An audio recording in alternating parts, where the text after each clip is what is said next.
10 qism. Poyezdda tunji ko'rganda shakllangan ojiz, chidamas, takabbur degan so'zlar asta yo'qdi.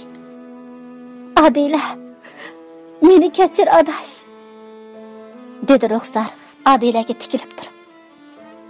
Nimaga kechirim so'raysan?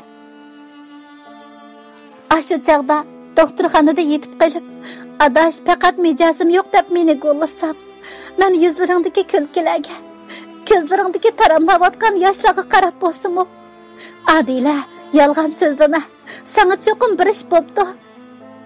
Shundoq deyolmaganimga men bek dotganman adash, meni kechirgin. Ruxsar Adilani quchoqlab yig'layapti. Bo'ldi, yig'lama adash. O'tgan ish o'tdi. Reallikqa yuzlanmay hech nima qila olmaydi ekanmiz. Men chiqib pul to'lab etib kerak. Sen Zulayning yuzlarini surtib qo'y. Uning chiroyini za'faronlikqa ko'milganini ko'rgim yo'q. Ma'qul adash. Adila Ruxsarga mamnunlik bilan qarab qo'yib, hisobot qilish o'rniga mangdi. Ruxsar uning kaynidan tasvirliksiz bir hissiyotda qarab turdi. Bu tasvirlanmas hissiyotda g'azab va qoyillik o'tlari lovildab kuyatdi. Uning nervlari g'alyon qiladi. Adila, sen yordamga muhtoj bo'lgan chig'ingda yeningda bo'lmagan o'rnini cho'qim to'ldiraman. Rostam degan hayvonni qonunga topshirib berib, bir umr turmada yotqizib etaman. Qarab tur Rostam, sen Ruxsarni tonimaysan. Ammo toniganingda uning do'sti uchun hammani qilishdan qo'rqmaydigan bir qisos ekanligini kechikib his qilasan. Taqdirning bergan 48 soatlik so'g'isi, soat sirkisining bammadam aylanishi 36 soatga tushdi. Ruxsar Adila bilan birlikda Zulayni asliga keltirishning amalini izlab, kechalari yo'qning o'rnida uxladi.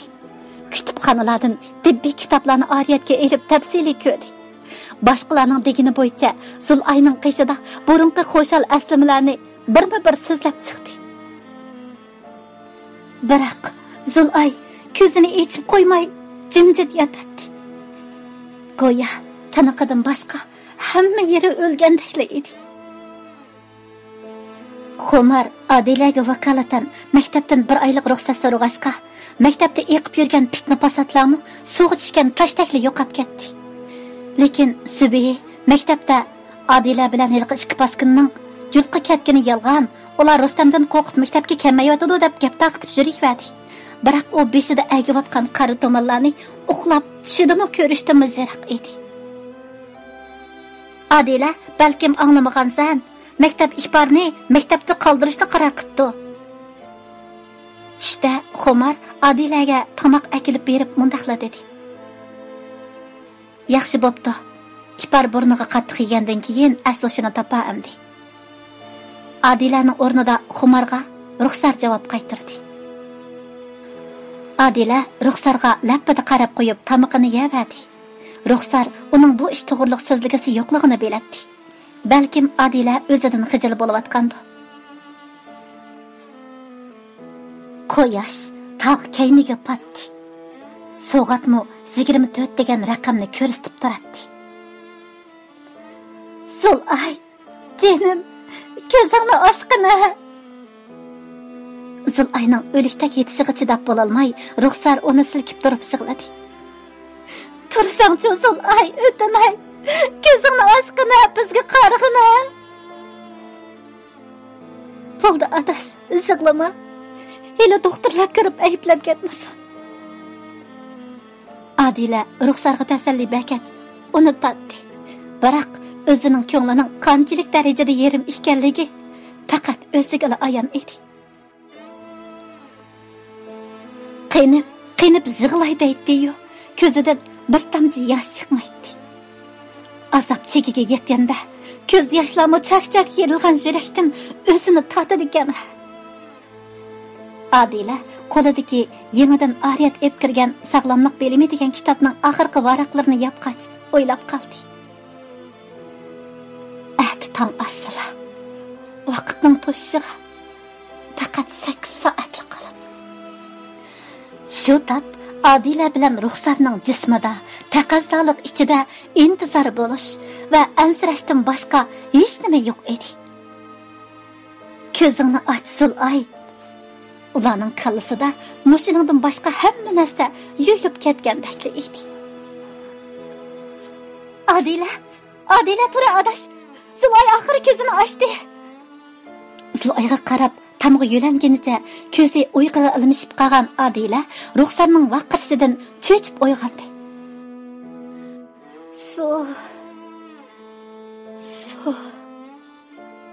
Ras Zulay hushiga kelgan bo'lib, lablarini midirlatib, zaif ovozda suvda beshini chayqayotdi. Zulay, sen rostla hushingga keldingmi? Ras hushingga keldingmi? Zulay. Adila saranglarcha to'lib o'tdi. Zulay oxir hushiga keldi. Hushiga keldi. Doktor! Varang cho'ringdan cho'chib ketgan sestralar yugurib kirdi. Ikki qizning bir-biriga quchoqlashib sakrashayotganligini ko'rib, hayron bo'lib so'radi. Sizlarga nima bo'ldi? Nima qalayimqan vaqiraysizlar? Zulay hushiga keldi. Hushiga keldi.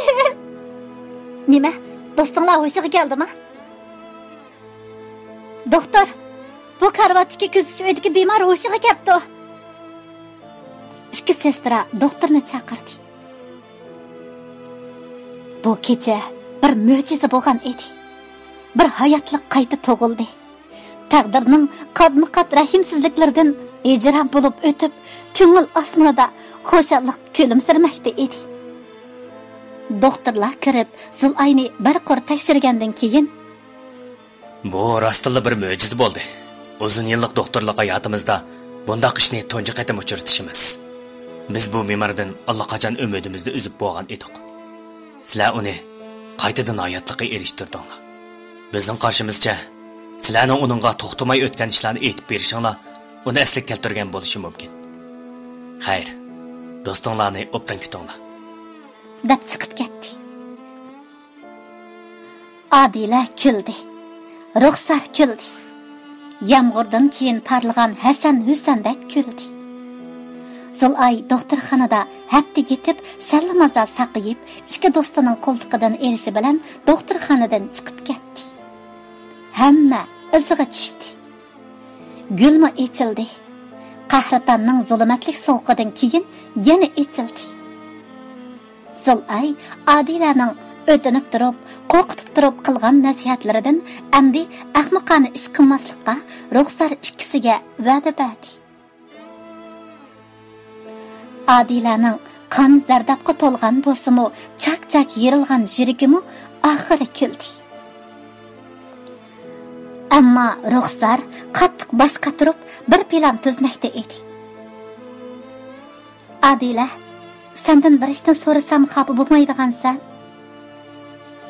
Kechlik tamoqda Ruxsar Zulay bilan chaqchaqlashib tamoq yeyotgan Adiladan so'rab qoldi.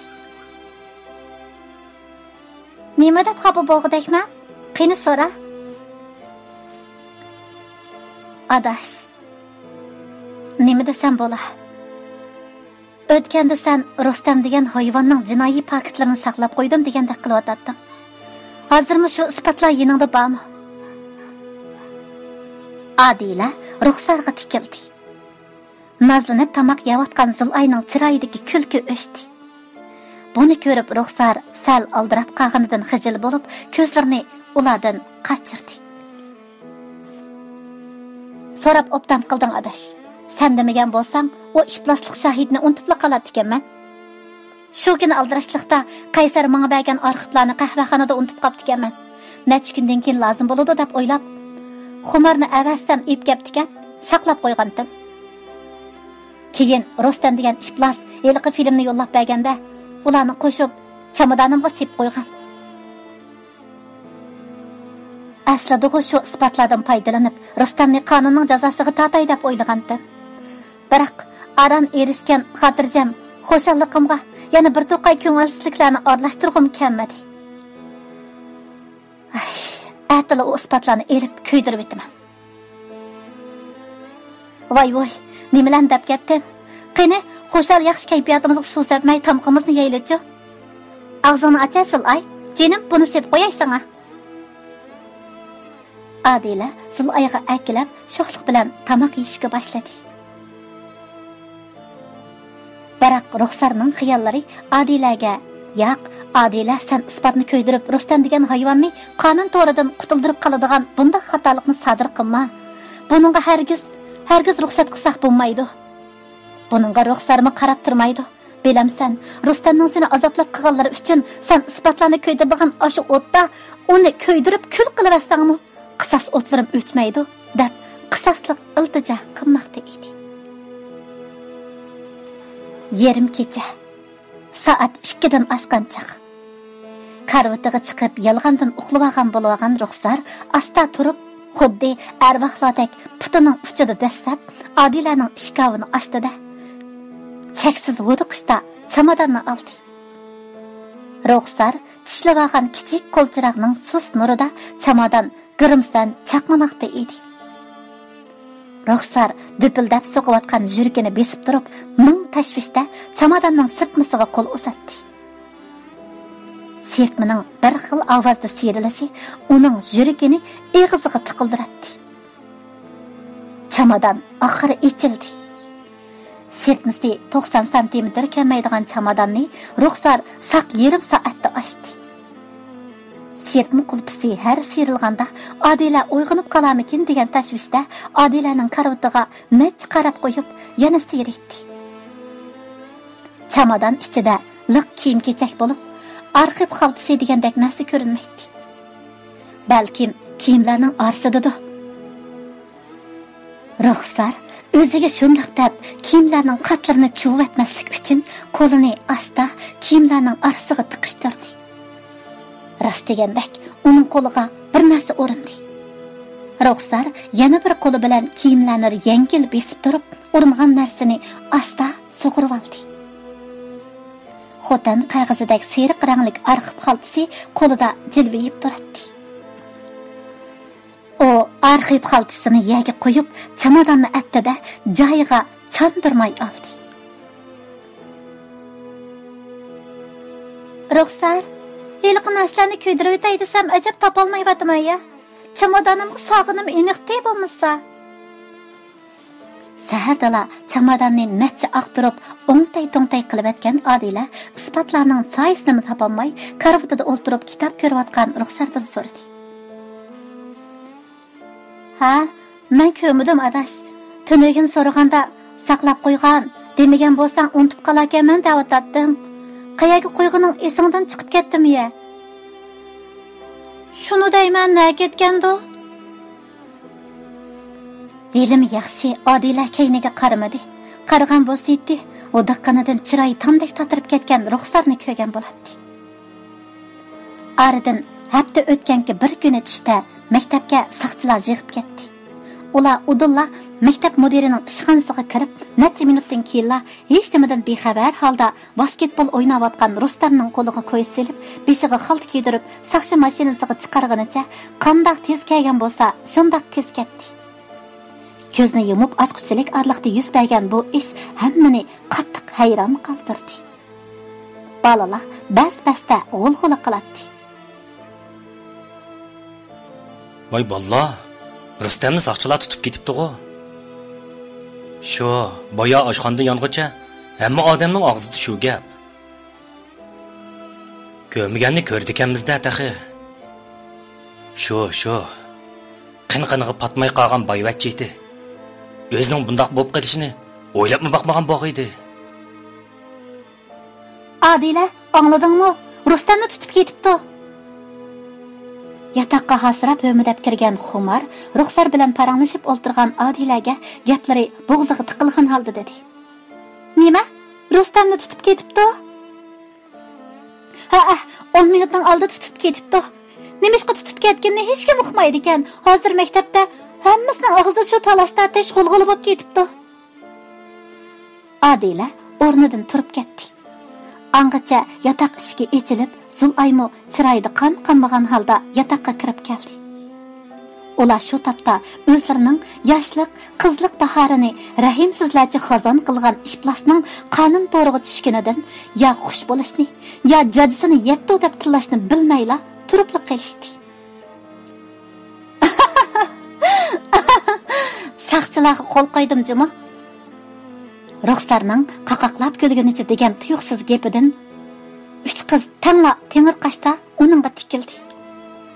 Bu nima deganing Ruxsar? Ajiba sen Rustamni sen saqchiga ma'lum qildingmi? Adila Ruxsarning ko'zlariga tikildi. Ha, Adila, men ma'lum qilgan. Nima?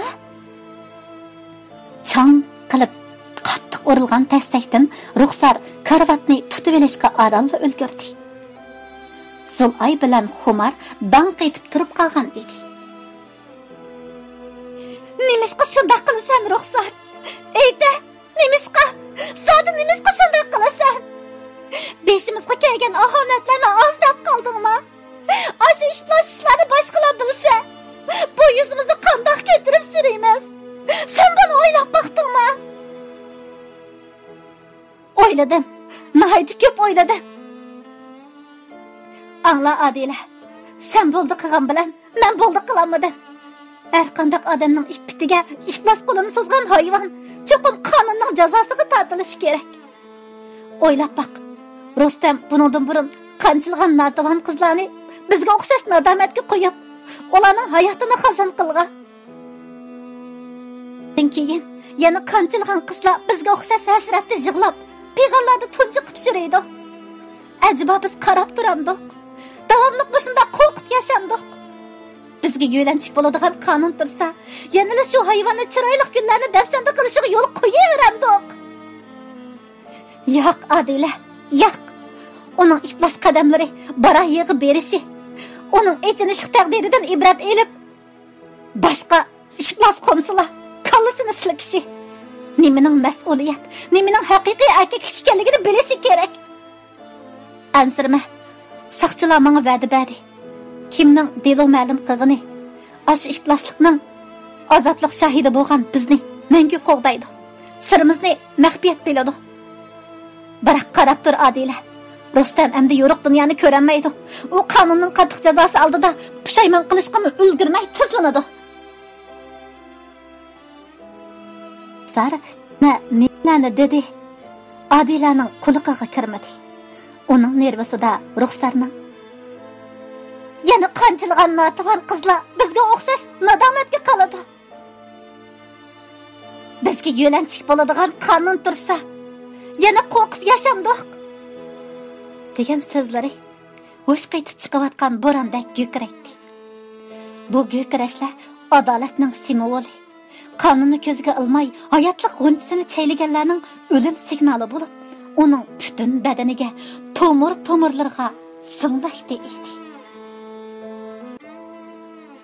11 qism. Meni kechir Ruxsar. Men sendek o'ylamabdiman. Jirikim nadomatning qora hijronliqida to'lgan bo'g'ashqa. Sana o'xshash qisosning adil qamchisi bo'lolmabdiman. Meni kechirgin adash.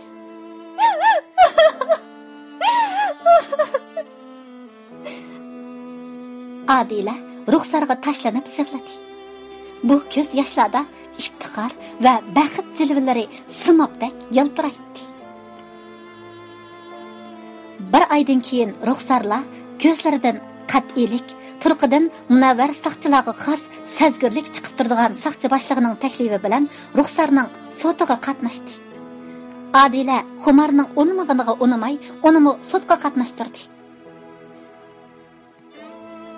Adila bayqi saqchi boshlig'i bu ishplasliklarning shahidlari bo'lgan qizlarning yurak sirini bildigan birdan-bir odam. Men uningga barliq ishlarni deb isbotlarni ko'rsatganda, uning qanchalik g'azablanganini bilmaysan. Saqchi boshlig'i shu chaqda menga: "Xotirjam bo'ling singlim. Bu isbotlar men necha yildan beri to'plagan uchurlar bilan qo'yrug'ini tutqizmay kelayotgan ishplasning o'lim tantiki bo'la oladi" degan edi. Uning gapining o'ramidan qaraganda saqchilar allaburilla uning payiga tushgan ekan. Biroq hiliga Rustam o'zini tutqizmay yuribdi. Qonun oldida ko'ranglab haddidan bakli ishibdi. Uning ko'rangligi yiliq iflos filmni sana yo'llab berishga sabab bo'ldi. Sen buni ko'rib o'zingni texmi azoblading adash. Biroq nafrat ko'zlarimizdagi eqiyotgan adolat yo'li bizni bugungidek mag'rur qildi. Men yana Qaysar degan do'stimga rahmat aytaman. U to'plagan paketlar Rustamning jinoyatini bekitishga cho'ng isbot bo'la oladi ekan. Aras Odila, meni kechirvat. Rustam degan iflosni bugungidek kunga qo'yman deb Chabadadingdan isbotlarni o'g'irlab oldi. Ha, yaraysan ruxsat. Meni o'qiltib qo'yib, chamadonni chandirmay ochalagandikin, sen razvedchik o'g'ri bo'lsang bo'g'dakchimi?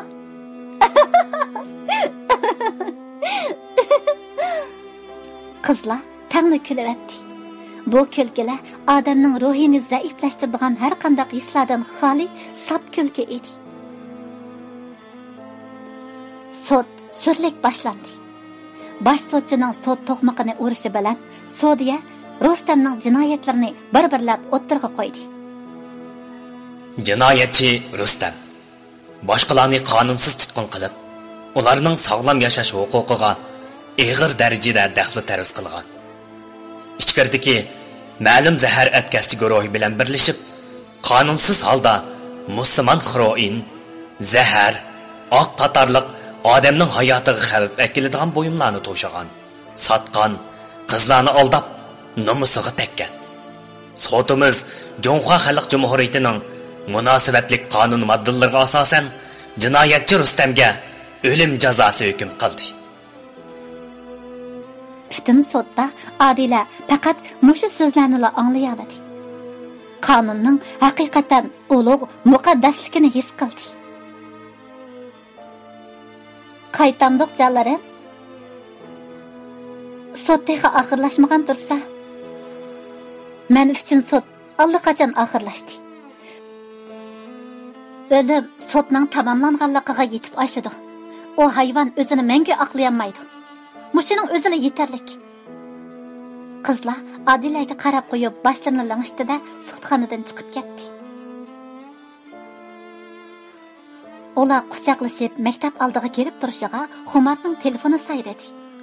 Xumar telefonga qarab chiroyi sal o'ngida telefonni besib etdi. Telefon yana sayradi. Xumar besib etmoqchi bo'lib telefonni olgandi. Odila: "Voy akla bir jinim, tatliq gaplarimizni bozib telefon qilayvergan zodi kim u? Advini bir berib qo'ymaydigan bo'lsam," degunicha tayyorliqsiz turgan Xumarning qo'lidan telefonni tortib oldi.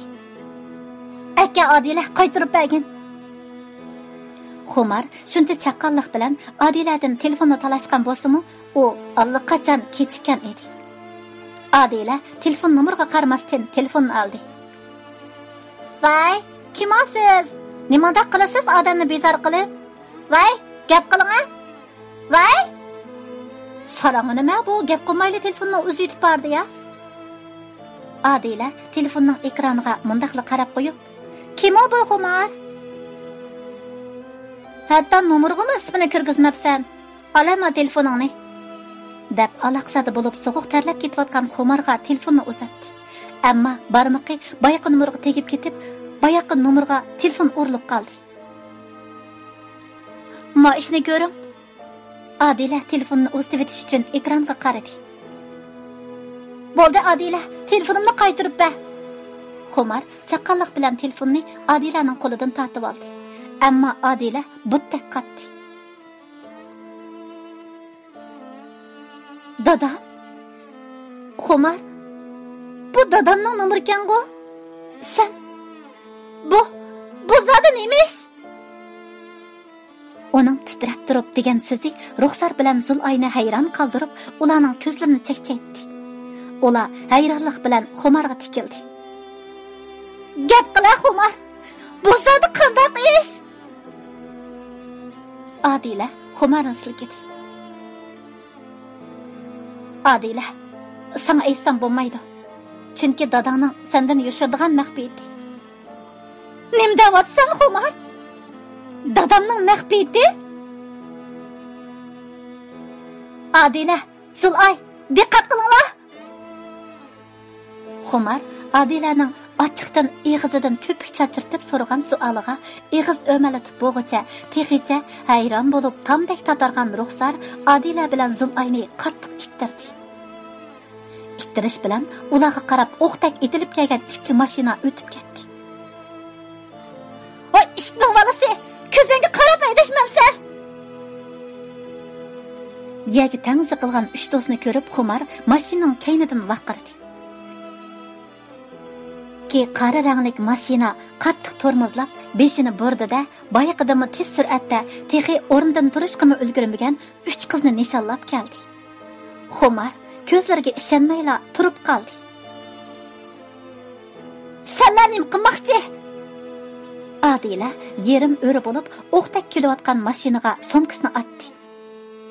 İki mashina tang yandishib kelgan peti tuyuqsiz yurib berayotgan bu ishdan hayron bo'lib, yerib zo'ngzaygan Zulay bilan ruxsarni besib o'tib ketdi.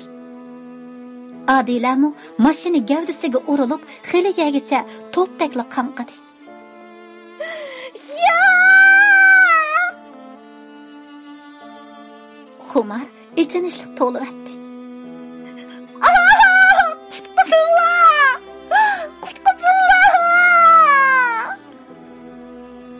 Xumar turgan yer birdandala qip-qizil qonga bo'yaldi. Ko'p kunduzdala yuz bergan bu qabohatdan hamma haykaldek qotgan edi. Xuddi uxlab qo'rqinchli tush ko'rgandek Xumarning qattiq vaqirishidan atrofda yig'ilgan kishilar uch qizning qon ichida yotgan turqini ko'rib, nima qilarini bilolmay qilishgan edi. Darhol jiddiy qutqizish telefon beringlar. Kimdir biri o'shini tepib to'lib etdi. Voy! Xumar! Qizim gap qiling-a. Zodi nima ish bo'ldi? Voy! Xumarning qo'lidagi telefondan Anvar boyning ovozi anglandi. Voy! Gap qiling-a Xumar qizim. Zodi nima ish bo'ldi? Odila qizimga bir ish bo'lmagandi.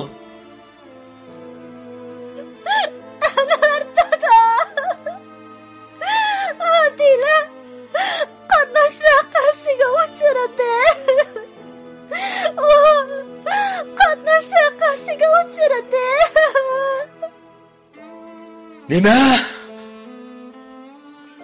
Xumar qattiq yig'lab, qon ichidagi do'stlarining qishig'i berib, bo'tloqdek bo'zladi. Yo'q. Tonya. Sen nima jiraysiz? Biz de bugun kelishgan edik-ku.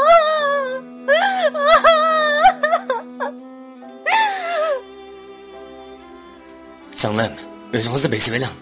Ularni tezdan doktorxonaga aparmasak bo'lmaydi. Necha minut o'tib, tezla yetib kelgan qutqizish mashinalari tezlikda chaqliq harbilarni tushirib, hayot yoki hayot emasligini belgilab bo'lmaydigan uch qizni mashinaga oldi. Xumar peshqadam doktorning o'ziga ich og'ritib turib degan gaplaridan yoshlarini to'xtatib mashinaga chiqdi. Üç ciddi qutqizish mashinasi oxiratning signalida qattiq chaqirganicha yurib ketdi. Atrofga to'planib olgan kishilar bag'an sari ko'paymoqda. Nurg'un kishilar quyosh nurida o't qashdek chaqnayotgan qip-qizil qonlarga qarab, ho'ngrab yig'layotdi. Ruxsarlar doktorxonaga olib kelingan, doktorlar tezlik qutqizishni boshlayapti. Singlim, siz bularning do'stimi? Doktor, do'stlarimning ahvoli qandayroq? Qutqizish bo'limining sirtida u yandan bu yonga mengib yurgan Xumar bayqi doktorning ko'ziga o'tinishda tikildi. Bir do'stingizni mashina qanqitib aytgandan boshqa og'ir yaralantirmabdi ekan. Ahvoli yaxshi. O'shiga kelsak ko'rsangiz bo'ladi. Biroq ikki do'stingizning ahvoli intayin chataq. Mashina ularni qattiq so'qib o'tgachga texnik qutqizib o'tamiz. O'ngmangizda kichik xoliba do'stingizning ahvoli eng chataq. Bizningcha u hayot qolmasligi mumkin. Ichki a'zolarining hammasi tugidek qattiq so'qilishda yerilib ketibdi. Zulay, Canım doktor, sizden ötünay. Sulayını çokum kutkuzuylem ötünüp kalay. O ölüp kesip olmaydı. O bu hayatga ikinci qetim erişken. Doktor, ötünüp kalay. Onu kutkuzuylem, çokum kutkuzuylem. Xumar doktorga esilib sig'ladi. Doktorning ko'nglimi bakli yerim bo'lib o'tdi. Xotirjam bo'ling singlim. Bütün tirishchanligim bilan ularni qutqizaman. Doktor Xumarning qo'lini chang siqib qo'yib, qutqizish uyiga kirib ketdi. Xumar o'ksib sig'laydi. Tamg'a o'zini urib, "Sen ay, o'lsam bo'lmaydi. Sen o'lib ketsang, Adila qanday qiladi? Men qanday qilaman? Yana ruxsatchi. Biz seni yaxshi ko'ramiz. Sen ketma. Sen ketib qolma."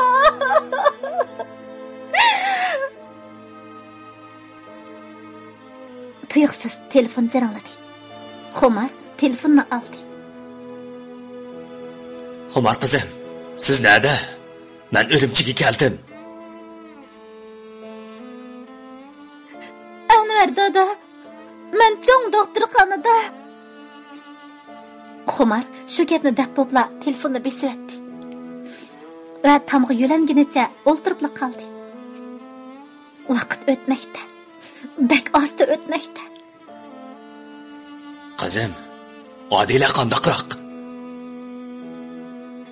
Anvar boyning yerdan o'ngandakla oldida paydo bo'lib vaqirishi bilan Xumar cho'chib o'rnidan asta turdi. Anvar dada, uning ahvoli yaxshi. Biroq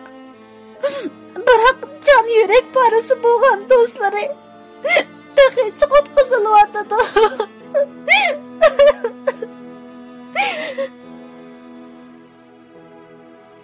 Zade nemiş bo'ldi?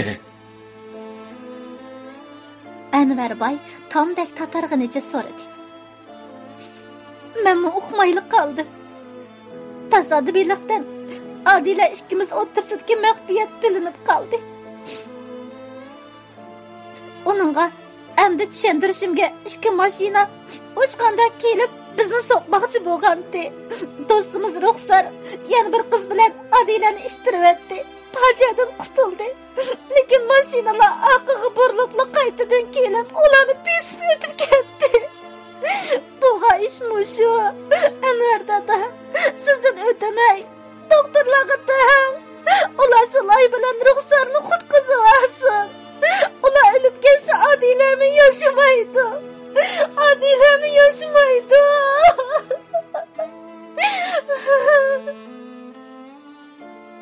Xumar ho'ngrab sig'lavatdi. Qizchaq, do'stingiz o'shiga keldi. To'xtamay sizni chaqiryotdi. Qutqizish uyidan bir sestra chiqib, qattiq sig'lab yuzlarini mo'rlayotgan Xumarga ham hayron bo'lgan, ham ichi sirilgan holda jiddiy tarzda beshida qarab turdi. Singlim, qaysi qiz o'shiga keldi? Beshini qamoqlagancha o'ltirib qolgan Anvarboy sestraning qo'llariga esildi. Sestra Anvarboyning tuyuqsiz ishidan sal qo'rqimsirab, "Adila xuddi men doktor shundoq deganda qilgan" degach Anvarboyning qo'llaridan omoq qo'llarini ajratib olishga urindi. Demisimi Anvarboy qo'rqinchli tusga kirgan edi. Semiz yuzlari tasvirliksiz bir hissiyotdan to'xtamay lipildaydi.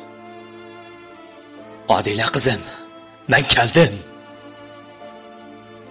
Sestraning qo'llarini silkib turib qo'yayotgan Anvarboy sestra chiqqan qutqizish uyining eshigini jalaqitib ochganicha ichiga kirdi.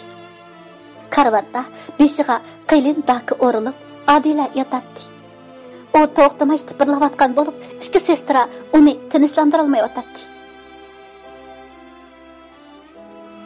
"Qizim, dadingiz keldi." Anvarboy etilib baxanicha Adilani quchoqladi. Adila dadasining mehr muhabbatli bag'riga tashlanib sig'ladi. O'ksib sig'ladi.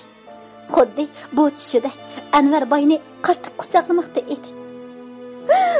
"Dada! Canım dada!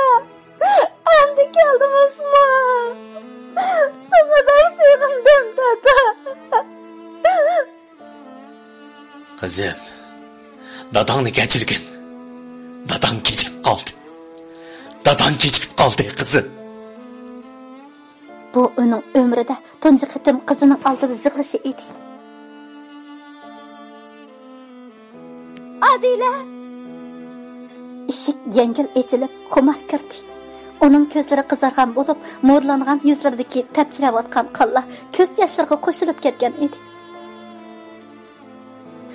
Eyda, Xumar! Zulay bilan Ruxsarning ahvoli qandaqroq? Ular qandaqroq? Ulasaqmi? Yo'q. Ulasaqmi deb so'ramayman. Ular cho'qinsoq. Adila dadisining keng bag'ridan yulqinib chiqib, Xumardan yig'lamsirab so'radi. Anvarboy qizining egiz cho'qqilardan erib tushgan agiz suydak taramlab yiqayotgan yoshlarga qarab, ichi ochiq bo'ldi. Ular texich qutqizilyotdi. Zulayning ahvoli og'ir.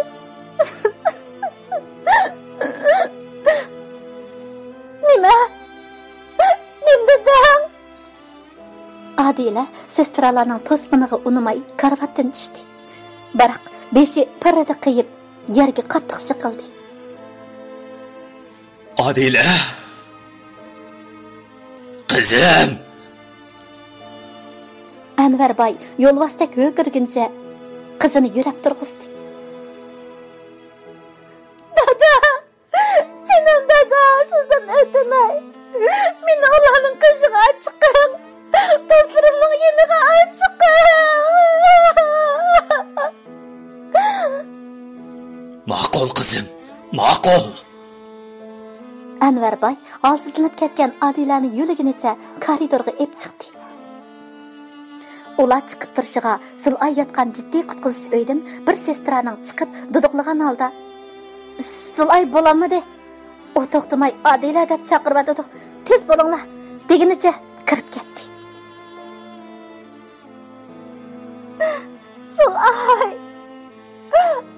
Adila mag'dursizlangan ovozida tovlab Anvarboyning yo'lishi bilan Zulayning qishig'i kirdi. Zulay sakratga tushgan bo'lib, to'xtamay Adila deb chaqirmoqda edi. Adila asta berib Zulayning to'xtamay titrayotgan qo'lini chim tutdi.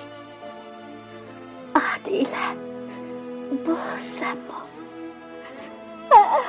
Men. Zulayning ovozi shunchalik tuvan edi. U lablarini midiriltib, aram so'zlaydi. Adila, meni kechir. Bu qaytam rastilla ketadigan bo'ldi. Aslida shu kunlar o'lib ketgan bo'lsam bo'pti-kan. Seni yaxshi ko'raman, Alash. Meni kechir. Ruxsarga aytib qo'y. Olma meni kechirsin. Yo'q, Zulay. Sen o'lib ketsang bo'lmaydi. Biz nima deyishgan? Sen menga va'da bergan-ku. Endi o'lmayman deb menga va'da berganding-ku. Bo'ldi. Yig'lama, Adila. Bu o'lim menga haq. Adila, sendan oxirgi qaytib o'tinishim bor. Ma'qul bo'lgan bo'lamdi. Yo'q, Zulay. Sen daha yaşaysan.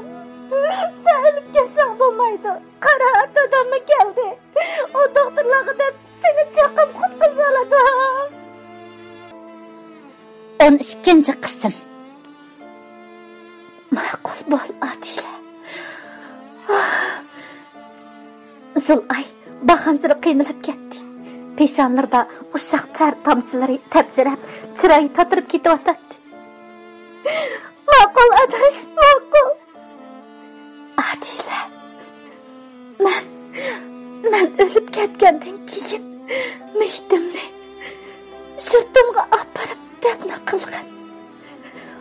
Dünyada bo'lsa-mu, qayta ko'rishga nasib bo'lmagan yurtimni quchoqlab yotay.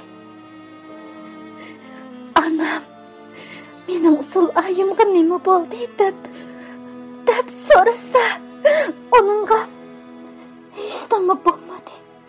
Faqat uxlab qoldi deb qo'ygan. Yo'q Zulay. Sen ölüp gelsen bo'lmaydi. Bizni tashlab kelsan bo'lmaydi.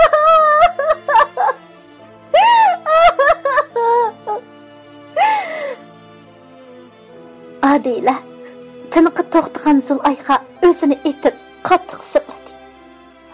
Ularning beshida yoshlarni yo'shirayotgan doktorning yoqasiga esilib, siz bir alvos ekansiz.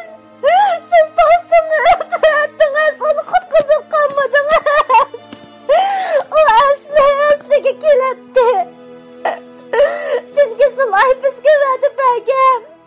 Endi sizlarni tashlab ketmayman deb va'da bergan. Ustini qaytarib bering. Onu qutqizib keling, onu qaytarib bering. Bana qaytarib bering.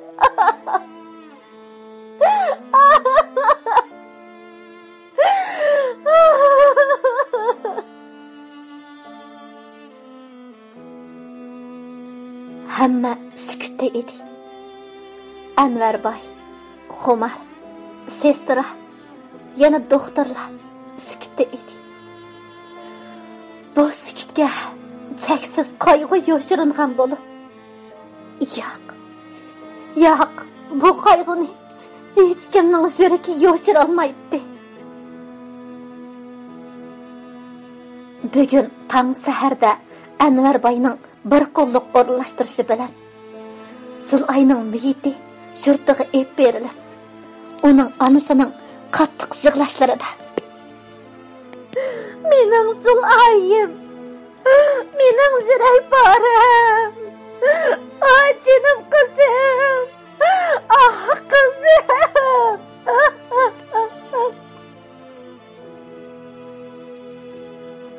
Qabr to'pisiga o'zini etishlarida uning ahvozlari falakka yetdi.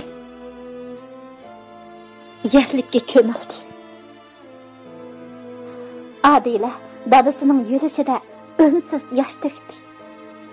Yo'riq dunyoning xo'shalliklaridan mahrum bo'lgan do'stiga qattiq etsindi. Zulay o'lish oldida degandek, uning opasi Anvar boyga ho'ngrab yig'lab turib, "Qizimga nima bo'ldi? O nimishqa o'lib ketadi? Mening qizim nimishqa o'lib ketadi?" Faryod urib so'radi. Hada, Zulay o'lib ketmadi. Faqat uxlab qoldi. Adila shularni radiyaladi. Zulayning onasiga esilib, o'ksib sig'ladi. Anvar boyla bu yerda hafta turgandan keyin ruxsarning yurtiga berib, Salimani, Sadir Ravobni elib, O'rimchiga qarab yo'lga chiqdi. Adila yenida o'ltirgan ruxsarga quyib qo'ygandek o'xshaydigan Gulsarga har qaraganda o'zini tutib ololmay yig'lab so'radi.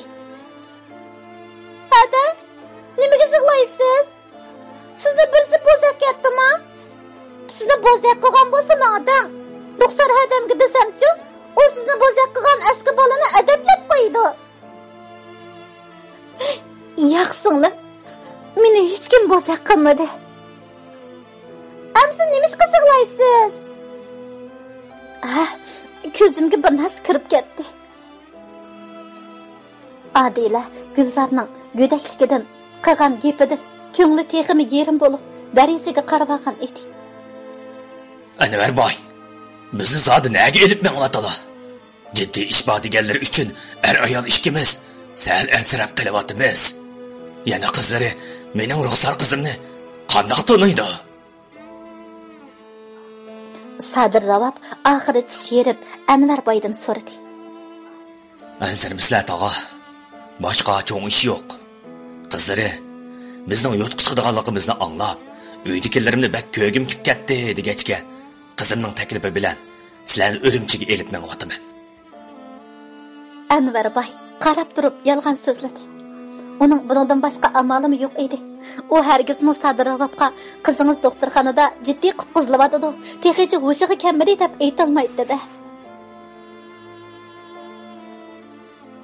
Tunugun Urumchida Ruxsarga hamroh bo'lib qolgan Xumar Anvar boyga telefon qilib, Ruxsarning ahvolida yaxshilanish bo'lmaganligini aytgani uchun Anvar boy amalsiz Ruxsarning yurtiga bir berib, ko'p surishtirish orqali Sadir Ravab bilan Salimani etizlikda ishlayotgan yeridan mashinaga chiqaribla Urumchiga epmoqmoq dedi.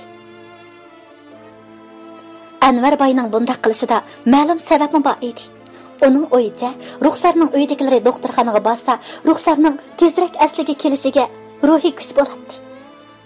Garchi qizining holini ko'rib, ularning ko'ngli yerim bo'lsa-mu, mushunda qilmoqdan boshqa chorami yo'q edi. Ola Urumchiga kelgandan keyin Anvar boy Sadir Ravablarni bu yerdagi uyiga o'rlashtirdi. Salima Sadir Ravabga hayronlik bilan qarab qo'yadi. 2 kun ichida yuz bergan bu tuyuqsiz ishlar oq ko'ngil ota-onalarni hech ishondirolmayotdi. Bugun yaxshi orom elinglar. Qizim sizlarga amro bo'ladi. Ata Ruxsar bilan ko'rishgili borsizlar. Qizim nemishqa o'sganmaydi? Asli kelmoqchi bo'lgan. Biroq bakkach bo'lib ketgachga kelmaydigan bo'lib qoldi. Anvar Adilaga qarab qo'yib, sirtqa chiqib o'dilla doktorxonaga mangdi. Sadir Ravab o'zini "Ismim Anvar, sizlar meni Anvarboy desanglar bo'ladi" deb tanishtirgan bu odamning mujmal so'zlaridan ko'ngli bir shumliqni sezgan edi. Kecha Adila Gulzarni quchoqlab uxladi. Uning so'ragan tatliq savollari yuragini ezib, Ruxsarga hayotlik tilatkizmoqda edi. Tang sahardala Anvar boy Sadir Ravab bilan Salima bir qurdan yangi kiyimlarni akilib berib, ularni bir qur jattingandan keyin kulib turib mashinaga chiqishga taklif qildi-da, doktorxonaga qarab mangdi. Sadir Ravab uchsidagi yangi kiyimlarga ko'nalmay oromsizlanayotdi. To'xtamay so'zlaydigan Salima-mu Urumchiga kelib bo'g'icha bir eg'izmi gapmi qilmadi. Qani keldik. Mashinadan tushinglar. Anvar boyning doktorxonaning oldida to'xtab degan bu gapidan Sadir Ravab bilan Salimaning yuragi qartdi qildi. Bu bayukam. Bu qizim bilan ko'rishmoqchi edik-ku. Lekin bu doktorxonaning oldida to'xtab nima qilibsiz? Sadir Ravab bo'm ovozini titrangga chiqarib Anvar boyga tikildi. Salimamu Gulzarmu uningga tikilgan edi. Tag'a, sizlarga yolg'on so'zlaganimni kechiringlar. U doktorxonaga kirib qoldi. Nima? Qizim doktorxonaga kirib qoldimi? Sadir Ravab tamdak tatardi. Salima bo'lsa, bu gapning o'ngi yoki tushi ekanligini bilmay, tengirqab turib qoldi. Hada Ruxsar ocham doktorxonaga kirib qoldimi? Tanga. Gulzarning qo'lini yengil tatib so'rgan savolidan Adila o'ksib sig'labdi. Ukam, bizni qizimizning qishig'i akirsizlar. Sadir Ravabning degani shu bo'ldi. Anvar boy ularni boshlab doktorxonaga kirdi. Shu tab Salima doktorxonaga emas, yoki balki qabristonga qarab mengayotgandek bakmi tasdi mengayotdi.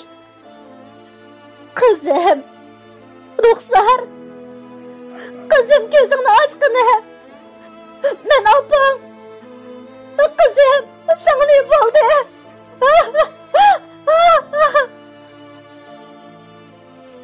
Bo'ldi.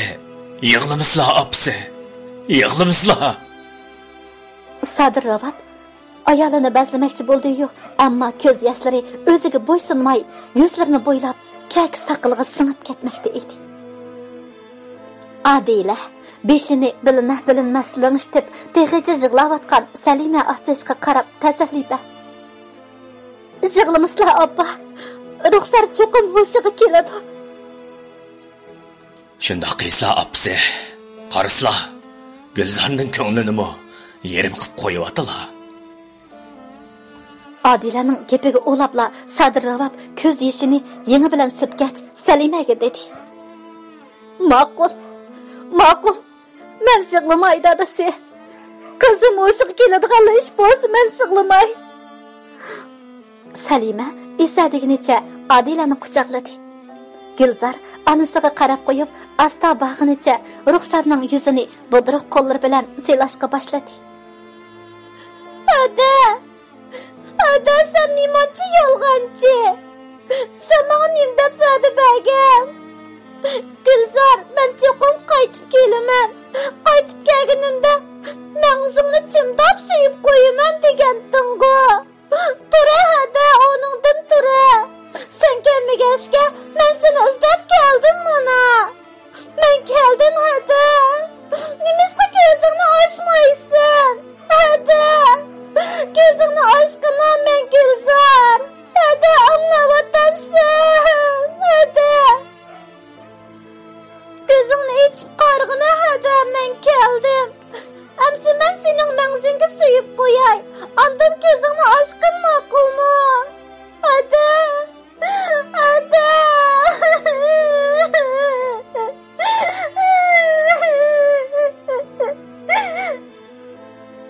Gulzar yoshlari bilan namdalgan o'moq eg'zini adasining mangsiga yaqdi. Uning yenishlab suyishini ko'rgan Salimamu etilib degidek bag'inicha Gulzarni quchoqlab yig'lab ketdi. "Abba, yig'lama. Qara hadamni suyib qo'ydim. U hozirmi hushiga keladi?" Gulzar o'moqni barmoqlarida Salimaning ko'zining oxirgi yopirmoqlaridek to'kilayotgan yoshlarni surtdi. "Dada, bu yoqqa chiqqan bo'lsangiz, sizga deydigan gapim bordi." Anvarboy Adilaning iltijoliq beqishi bilan sirtqa chiqdi. Ota bola doktorxonaning oldidagi gullikka tushib, xoli o'rinda o'ltirdi. "Dada, ayting, Xumar sizni qanday taniydi? Aranglarda zodi qanday maxfiyatlik bormanga danga?" "Sizim sana deydigan gapim bor" degandekla mushundaq so'raydig'ini ko'ngliga ayon bo'lg'achqa ig'ir o'q tatib qo'ydi. "Qizim, asli bu ishlarni sendan menga yo'shirib o'tib ketaman deb o'ylagan. Biroq qing'ir ish 40 yildimi oshkorlanar degandek bu cho'g'ni paxta orsida saqlab qola olmadi. Xumar mening eng yaqin do'stimning qizi. Uning ota-onasi o kichik vaqtida bir qatimda qatnash vaqasida o'lib ketgachga Xumarga o'zim otadorchilik qilib boqdim. Bu ishlarni sen tugul, hatto opangmi bilmaydi. Sizlarga demasligimda onang ikkinglarning Xumarga o'chmanlik qilishinglardan ansiraydim.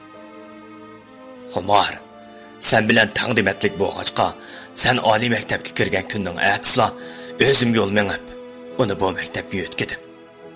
Aslida Xumar ichkirdagi nuqtaliq oliy maktabga o'tgan edi. Biroq sendan ansirganim uchun yuzimni chatga qoyirib qo'yib, shunda qildi. Xumar, bu maktabda sana soydak agishib, har bir ishingni menga dokulat qilib turdi. Men uningga "Odila, sizni bayqavanmisiz qizim?" deb eskartib turdim. Chunki qizim, sening g'ururong bakli kuchlik. Agar otangning qilayotganlarini bilsang, mendan nafratlanatding. Qizim, beshingga kelgan hamma nadomatni bilaman. Seni shuncha qo'g'dimoqchi bo'lgan bo'lsam-mu, yana kechikdim. Esingdami qizim? Sen maktabga berib, do'sting Zulay bilan sirtqa o'ynag'ili chiqqanda, yurtib turib, qattiq ansiradim. Hatto Qaysarni avatib, Rustam degan iflosning haqiqiy qiyofatini sana ko'rsatdim. Afsus. Seni qo'g'dayman deb aldiraqsanlik qilganimni kechir. Bo'g'loq yanada bo'ldi. Hamma ishlarni xumor qizimdan anglaganda shunchalik azoblandim. Qishingga beribla o iflosni o'ldirib kim keldi. Biroq yanada sening ko'nglingni deb azoblarimni yoshirdim. Opangmo nechta so'rab gap ololmadi. Mening nima ish shunda qilganligimni bilansan qizim. Anvarboy Adilaning ko'ziga tikildi. Adila ko'di. Dadasining ko'zlari yig'layotdi. Qizim, chunki seni bak yaxshi ko'raman. Sening ko'zingdan yosh to'kilishni xohlamayman. Biroq meni kechir. Seni ko'p yig'latdim qizim. Yo'q. Yo'q dada. Siz kechikmadingiz. Menga kechikmaysiz. Men sizni sevaman dada. Dada. Adila dadasining bag'riga beshini qo'yib uzoqcha o'ltirdi. Dada, menga kelgan hilqi notanish telefon xumarkanda. Ha, qizim. Rahmat sizga dada. Bir haftadan keyin Anvarboyning ichkiridan mutaxassis taklif qilishi bilan Ruxsar qaytadan boshda davolanib, oxiri o'shiga keldi. Ruxsar o'shiga kelib, beshida qarab, ota-onasini, omoq singlisini, yana o'zi uchun sevimlik bo'lgan kishilarni ko'rib, marvoyitdek yoshlarni to'kdi. Gulzar Ruxsarning qo'lini tutib turib, onasiga: "Opa, opa, men senga degan-ku, men hadamni sevib qo'ydim. O cho'qim o'shiga keladi deb. Qara, o oxiri o'shiga keldi. Opa, endi shig'lima bo'lamdi. Hammamiz shig'limayli." dedi. Onun tatlı gaplaridan ko'zlarda xo'shallik shabnamlari yaltiradi. Adila, Zulay ko'rinmaydi-ku. O mening o'shimga kelganimdan xabar topmadimi? Bu gapdan barliq ko'zlar Ruxsardan o'zini qochirdi.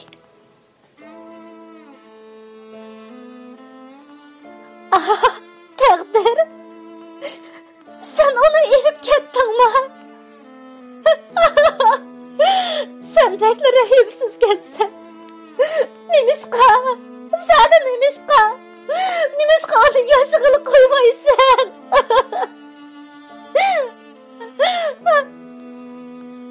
Ruxsar hammani tushunib o'ksib sig'ladi. Hamma yana bir qatim sukutga cho'mgan edi. Bugun Zulayning do'stlarini hasratga qo'yib tashlab ketganiga saq bir oy bo'lgan kun. Ruxsar sallamaza saqaymagan bo'lsa-mu, Adila bilan Xumarning yo'lishi bilan Zulayning qabrisi oldiga keldi. Qadirib, chiroyli yastilgan qabri yenidan seriq rangli yovi gullar o'sgan edi. Zulay, ko'ryapsan. Men seni yo'qlab keldim. Qara, Adilami, Xumarmi keldi. Balkim tinch dunyoda turib bizni ko'ryotgansan. Zulay, seni bizdan vaqtsiz ayirgan ahvostolarni Anvar dadam qonunning jazosiga topshirdi. Xotirjam yotqin. Men seni hamisha yo'qlab kelaman. Zulay, ening Murod bilan mehribon anangni Anvar dadam o'rimchiga o'rlashtirdi. Ulardan xotirjam bo'lgan. Ular salkin shamolla yalpayotgan yovi gullarga oxirgi qitim qarab qo'yib, asta qadam og'inicha qabristonlikdan chiqib ketdi. Qabri yenidagi yovi gullar shafaqlanayotgan quyosh nurida chaqnamoqda edi. Ruxsar keyniga burildi. Yovi gullar uning ko'ziga xo'shlashayotgandek ko'rindi. Xayr, aman bo'lg'in hijron guli. Zulayni mo'g'landirmag'in.